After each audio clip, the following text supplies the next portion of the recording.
Unica Radio. Raccontiamo la città che cambia. Bentrovati amici di Unica Radio nella nostra rubrica Ciak in Sardegna, la rubrica dedicata al cinema in Sardegna, in compagnia di Marinella Frau, Luca Lubina e alla regia Priamo Meloni. Ogni settimana con noi registi e attori che hanno avuto il piacere di lavorare nella nostra isola per raccontarci un po' quello che sono le loro esperienze e quelli che sono i loro progetti futuri.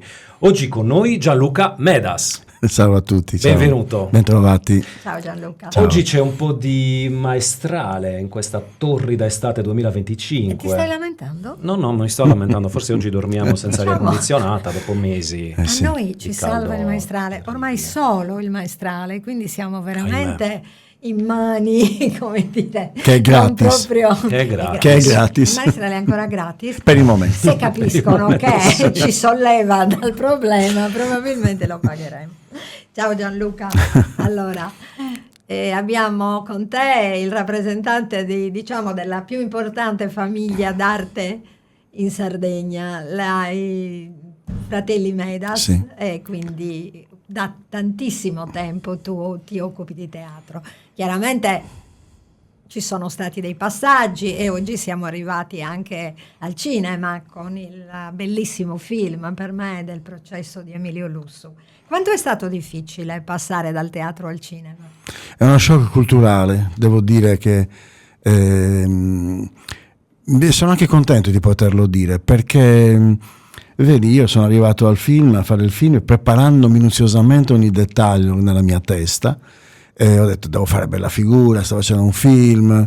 Poi invece vado a girare il film e mi trovo tutte quelle cose impossibili che possono capitare per rendere difficile il cammino di un regista. Tipo, noi decidiamo di girare il 10 marzo del 2020 e il 9 marzo chiudono.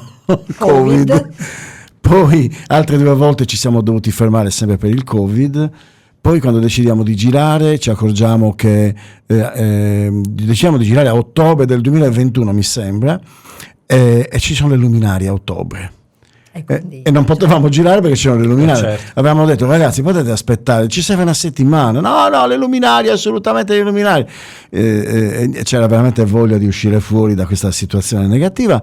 E poi finalmente a maggio del 2022 viene Enrico Loverso, perché anche lui non veniva perché era bloccato, e finalmente giriamo le ultime, pagine del film. Un Enrico Loverso sorprendente, a parte la sua bravura di attore, anche la sua umanità. Avevo lavorato con altri attori, sono suscettibili, non mi tocchetti che mi caghetti, come si dice.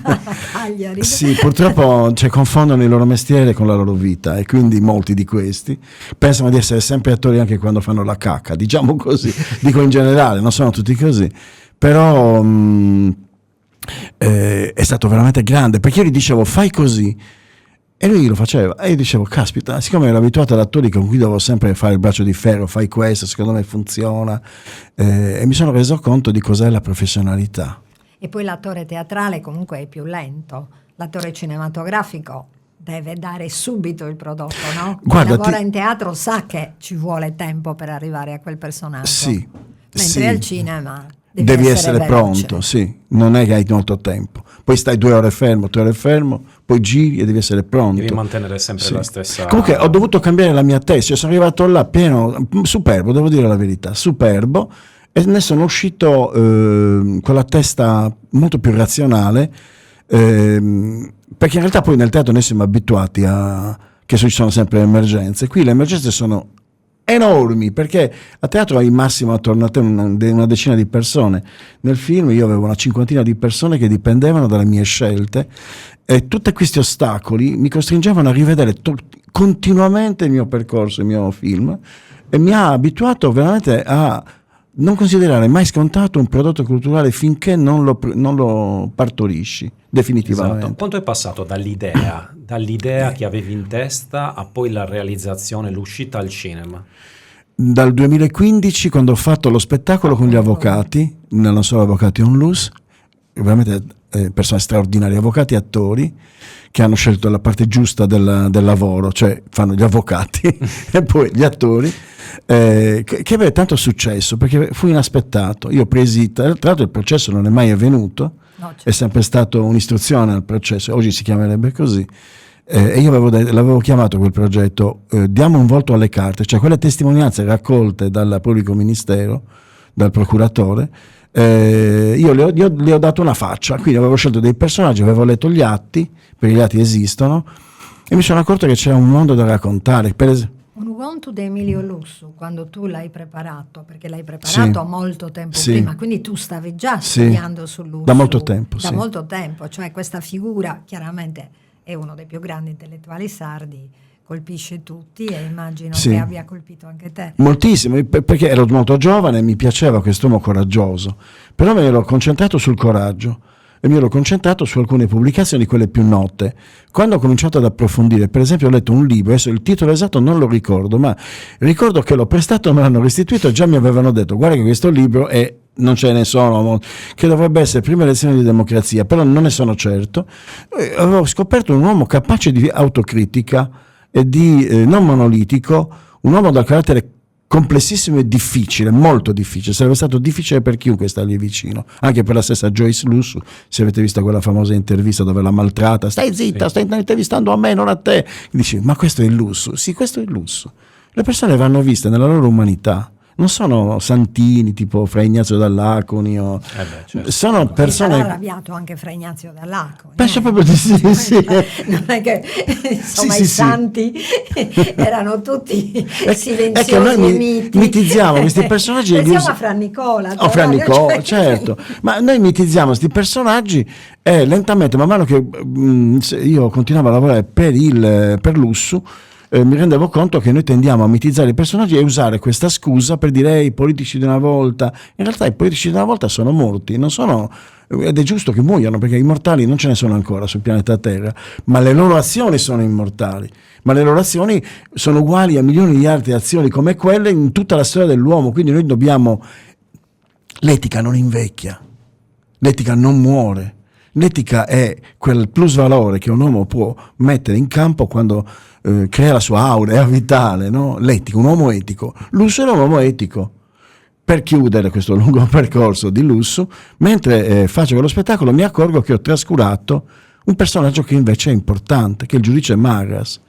E allora capisco che devo rifare tutto da capo, ricostruire totalmente il progetto partendo dal giudice Marras, utilizzando Lussu come pretesto per mettere in campo quelli che sono i valori della libertà, del coraggio e della democrazia. Quindi questo è tutto il percorso, è durato, ti dico, 2000, mio babbo aveva fatto uno spettacolo con Piero Marcialis su Emilio Lussu, io potevo avere forse 30 anni, oggi ne ho 63, stiamo parlando di 40 anni.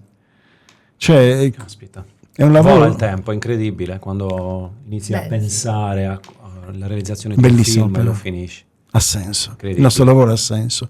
Non faccio lavori perché ci sono le domande di contributo e i consuntivi. Quelli sono una parte tecnica che purtroppo mi ritrovo in mezzo alle scatole e che mi rompe anche le scatole, mi fa perdere un sacco di tempo in sciocchezze. Purtroppo serve, perché se vuoi realizzare poi un prodotto di qualità... Però non vivo per quello, non capisci? Vivi per quello, certo. Perché poi ti senti alcuni che dicono voi siete quelli che vi inventate le spese perché vi danno i soldi. Molti giudizi nei confronti dell'arte o comunque dei colleghi sul nostro lavoro. È vero che ci sono alcuni che lo fanno, infatti esistono le regole per quello. Però poi si vede anche il prodotto finale. Quando uno lo fa per passione, uno lo fa perché ha solo ricevuto i contributi, si vede. Però dobbiamo guardi i primi 15 minuti, poi cambi canale. Guarda, però dobbiamo essere onesti, dobbiamo essere davvero onesti sotto quel punto di vista. Non sono il numero degli spettatori che hai, la grandezza, la grandezza degli spettacoli che produci, cioè pieni di effetti scenici. Ricordo l'esperienza dei magazzini criminali, di Tango Glaciale, il primo Martone, no? Ti ricordi? Sì. Che avevano questi effetti, però alla fine erano soltanto degli sperimentatori, giovanotti mondani meccanici, era quella famosa onda di teatro virtuale, interessanti con laser, vi ricordate? Sì, Krypton. Erano i primi tentativi, certo. Però non avevano niente, in realtà alla fine se non c'è uno che racconta una storia diventa tutto noioso. Sì, esatto, poi non ti lasciano niente. Quando tu realizzi un prodotto con passione è una sorta di piccolo miracolo, un figlio, no? Guarda, è diverso. oggi ho scritto un post per rispondere proprio a una polemica di un amico caro che mi attaccava dicendo: voi siete quelli che, proprio quello che dicevo, che inventate spese perché vi mettono regole assurde, quindi dovete arrampicare negli specchi. E io mi sono posto il problema di Julian Malone, una delle fondatrici di Living Theatre, che è morta poverissima in un ospizio di attori poveri, e ricordo tutta la polemica sulla sua morte. Dice: ma guardate un po', questa ha inventato il teatro contemporaneo e muore in un ospizio per poveri. E io ho fatto un ragionamento e dicevo: vedi, lei è coerente, perché la coerenza è una spina, come sei uno scapolare che ti fruga la pelle, ti scava dentro, ti lascia le ferite. Lei è andata fino in fondo coerente, non si è mai fatta comprare da sponsor, perché il teatro pubblico non esiste in America, o meglio è rarissimo, ed è morta esattamente come sapeva che sarebbe morta, povera e dimenticata. Quindi l'artista è come un Cristo appeso sulla croce, il cui pubblico gli tira pietre. Questo per me è la visione dell'arte. Sì, purtroppo sì. Prima- Ti volevo chiedere una Vai, cosa che mi ha incuriosito. Come hai scelto gli attori per il tuo film? Mentre lo preparavo, la sceneggiatura, mi immaginavo le facce, e quando ho fatto un piccolo casting, ma in realtà poi il casting non è andato tanto bene, li ho chiamati tutti per le facce che avevano e funzionavano, cavolo. Sei andato a sentimento, come li vedevi capivi che erano... Sì, ma poi per lui c'è un aneddoto. Racconta l'aneddoto di cui mi parlavi Perché è assurdo, prima. sembra una cosa magica. Mi racconta Enrico che un giorno in aereo un tizio gli ha detto che ma è vero che lei deve fare la parte di Lusso in un film sul lusso, e io non gli avevo mai parlato, nessuno ne sapeva niente della mia idea di chiamarlo, e lui ha detto: non lo so, forse, mi ha detto lui. E quando l'ho chiamato lui mi ha detto: lo sapevo. Lo sapeva già. Era un tuo amico quello che hai incontrato, forse ne No, avevi no, ma io non avevo ne parlato avevi con neanche nessuno, avuto no, me. è stata una cosa magica. E lui è entrato tanto nella parte, ecco l'aneddoto di cui ti parlavo prima, quando è partito da Cagliari, dopo tutte le prime, dopo la circuitazione a Nuoro, insomma, ha detto, la signorina che lo frugava per poter passare al check, ti ha detto: buon viaggio signor Lusso. Ecco, questa Ormai sì deve cambiato essere nome. una soddisfazione. Che cavolo. Sì, così immedesimato nella parte da essere riconosciuto. È bellissimo, è bellissimo. Sei stato contento del successo? Perché questo è un film che ha avuto molta distribuzione, Sì. molte critiche positive, è stato comunque Quando hai molto capito apprezzato. che era un prodotto di successo, cioè che stava veramente riscoprendo Non l'ho un mai ottimo capito. riscontro? Io l'ho fatto. Ma voglio dire, quando inizi a vedere condivisioni su Facebook, Ecco, quello un mi ha- sacco mi ha- di like, quando è che ti sei accorto di questo movimento e dici: cavolo, Mi ha molto colpito, perché non mi aspettavo un impatto del genere. Bisogna essere onesti, siamo nel 50°, quindi c'era una sollecitazione intrinseca, per cui la gente volentieri è andato a vederlo. Però quando io ho visto le persone che prima di uscire dalla sala, quelli che mi conoscevano o non mi conoscevano e che mi avvicinavano, mi dicevano: aspetta, io devo dire una cosa, non riesco a parlare, che erano commosse, molto profondamente commosse, mi sono fatto delle domande. E mi sono reso conto che, senza volerlo, quel film ci diceva una verità profonda, che abbiamo tutti paura di dire le cose.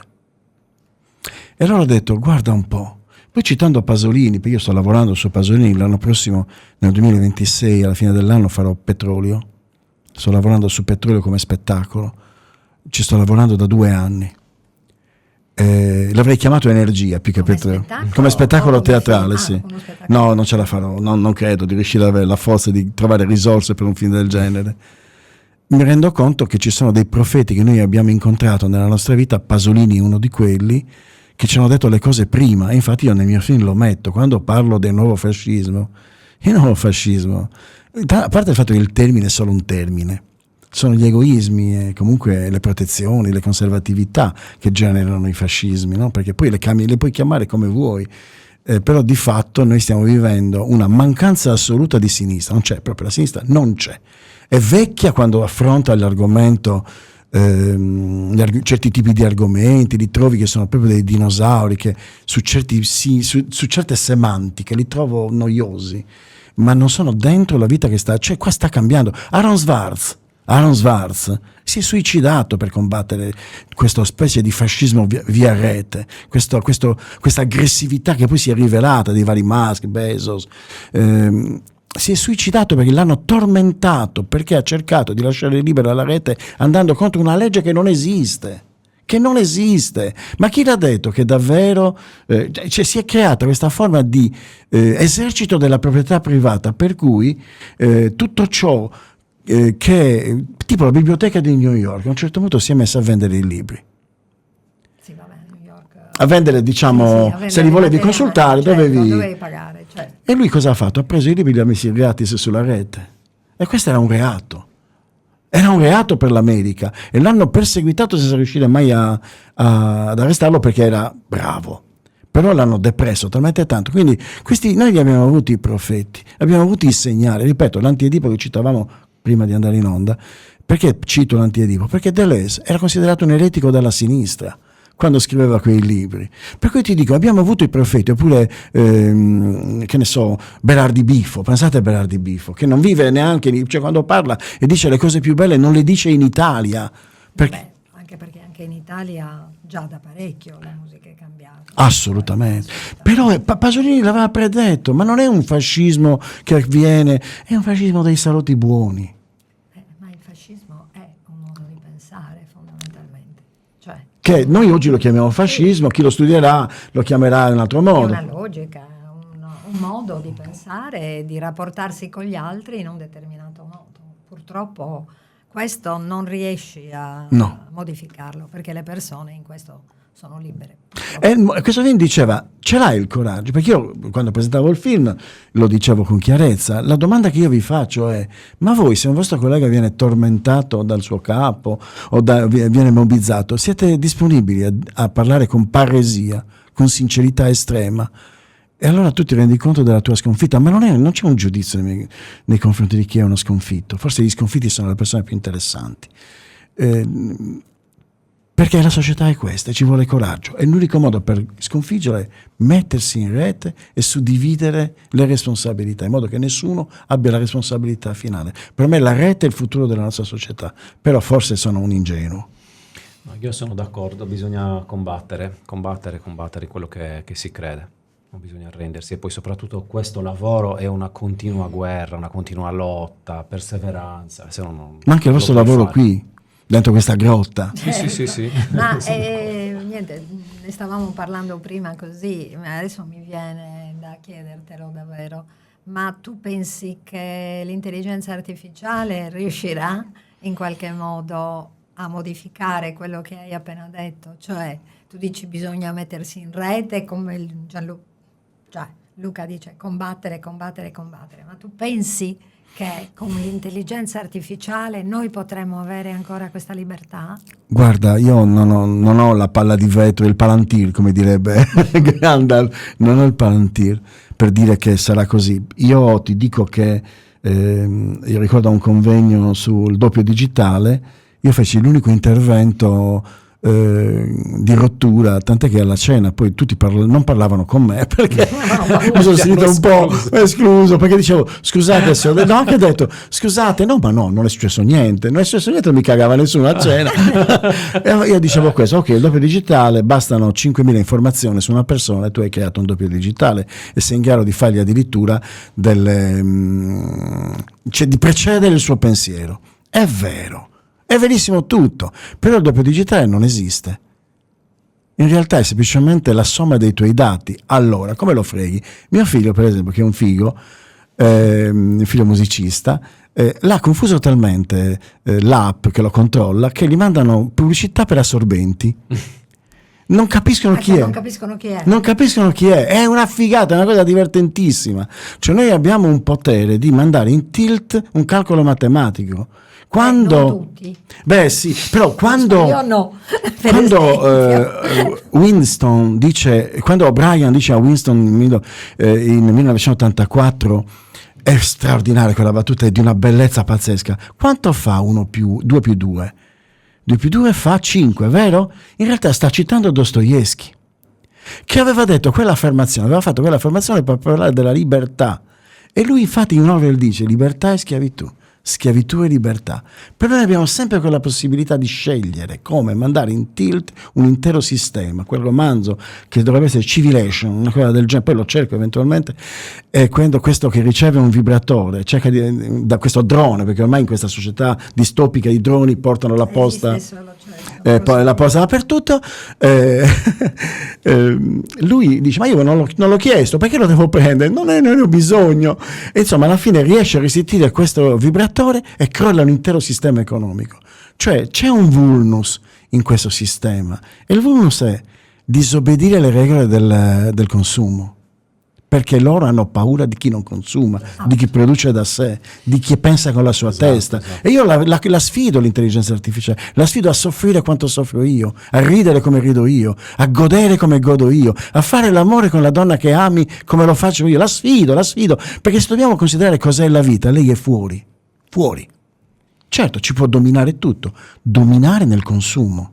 Nel consumo, certo. Il problema è che la nostra società è orientata solo al consumo, purtroppo. Sì. Purtroppo abbiamo finito il nostro tempo a disposizione. Gianluca, dici un progetto che hai nel cinema, anche se piccolo, futuro, se si può anticipare qualcosa. Sì.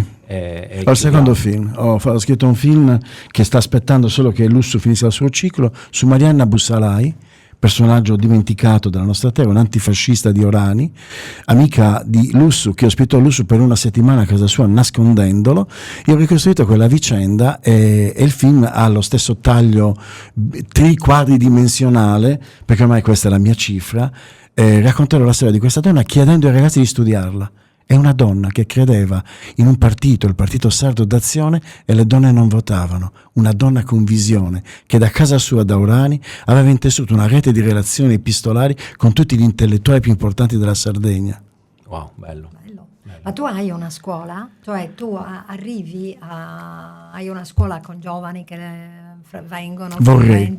Ho provato diverse volte insieme all'università, nei vari gruppi, ho visto che ci sono difficoltà. Io ho la mia compagnia, però faccio progetti, diciamo che ragiono su progetti. Per esempio Hiroshima io non mi arrendo, lo farò più tardi, non lo farò il 6 agosto perché mi hanno detto ma il 6 agosto c'è il mare.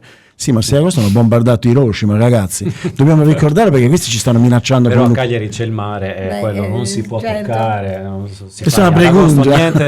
fa niente a nessuno. Grazie Gianluca per essere stato con noi. Possiamo rivederci e risentirci su unicaradio.it ogni martedì alle 20 come sempre. Ciao. Ciao. Grazie Gianluca.